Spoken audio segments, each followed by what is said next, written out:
Support कम मिलान कुछ रबस वर कहीं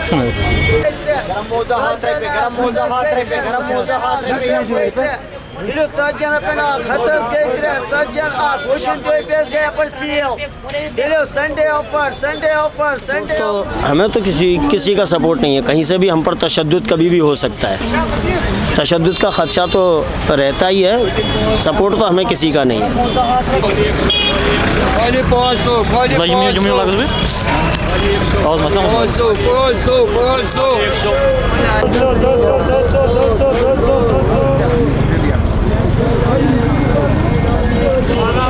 अस्सलामुअलैकुम नाजरीन, खैर मकदम है आपका तामिल इरशाद में। मैं आपकी मेज़बान हिबा बेग।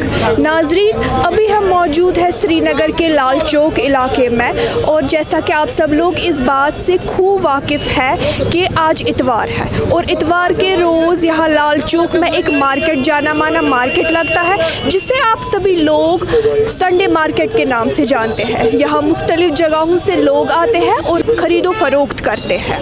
जैसा कि आप सब लोग देख सकते हैं, यहाँ मुख्तलिफ चीज़ें दस्तयाब हैं और लोग इन्हीं चीज़ों की ख़रीदारी में मशगूल है। आइए हम लोगों से बात करने की कोशिश करते हैं और इस संडे मार्केट की अहमियत को जानते हैं। मैं गए 15-20 वरी लगभग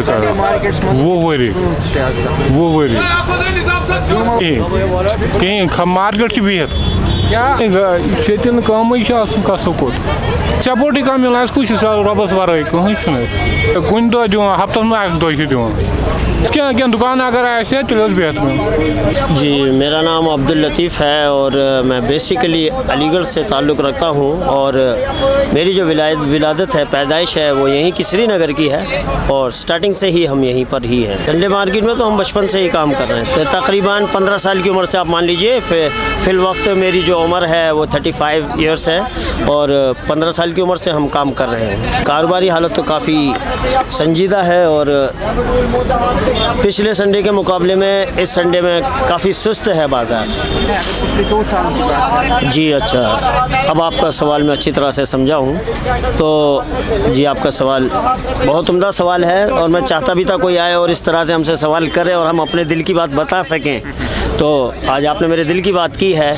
तो गुज़श्ता सालों में, यानी तकरीबन अगर हम 15-20 साल पीछे जाते हैं, तो वो वक्त ऐसा था सरज़मीन कश्मीर में कि अगर हम मिट्टी भी बेचते थे वो सोने के रेट में बिकती थी, और कस्टमर से जो रेट हम मांगते थे वो रेट कस्टमर देता था, और ख़ुशी के साथ हम अपने घरों को लौटते थे, अपने आशियानों पर लौटते थे।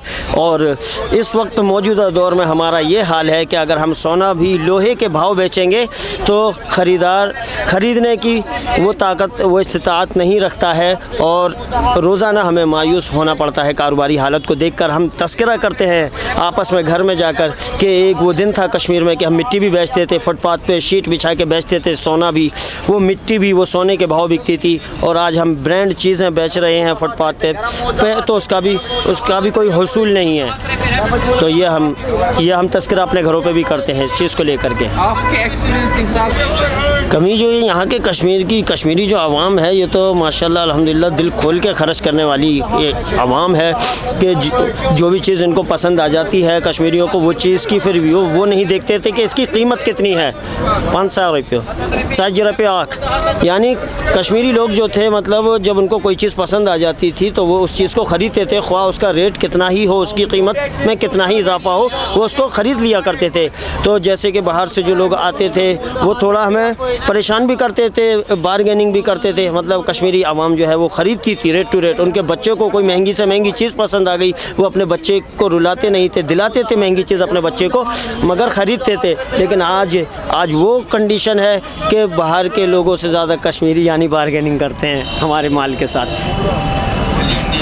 नहीं, हमारा सपोर्ट तो, हमें तो किसी का सपोर्ट नहीं है, कहीं से भी हम पर तशद्दुद कभी भी हो सकता है। तशद्दुद का खदशा तो रहता ही है, सपोर्ट तो हमें किसी का नहीं है। तो हमारी यही रहेगी कि गुरबा हैं, जो बेचारे हमारी तरह से मशक्क़त कर रहे हैं, जद्दोजहद कर रहे हैं, तो मतलब उनके बारे में सोचा जाए और उनकी केयर के बारे में मतलब गौर व फिक्र किया जाए, और उनके साथ नरमी का पहलू इख्तियार किया दिया जाए कि इनके रोज़गार में, जैसे कि हम जैसे गुरबा व मसाकिन हैं, अपना रिस्क तलाश करने के लिए घरों से निकलते हैं, फुटपाथ पर थोड़ा बहुत माल लेकर के बैठते हैं, तो चाहिए कि हमारे साथ नरमी वाले पहलू इख्तियार किए जाएं। हमें कुछ किसी तरह की स्कीम न दें। हम तो ये चाहते हैं कि कम से कम अगर हमारे साथ लहजा ही इख्तियार करें, वो कम से कम अपना नरमी वाला भी लहजा अगर इख्तियार करेंगे हमारे साथ, तो हमारे ज़ख्मी दिलों को सुकून मिलेगा। हम पे कुछ एहसान ना करें, मगर हमारे साथ अगर नरमी वाला लहजा इख्तियार भी करेंगे तो वही हमारे लिए काफ़ी होगा, हमारे दिलों को काफ़ी सुकून पहुँचेगा।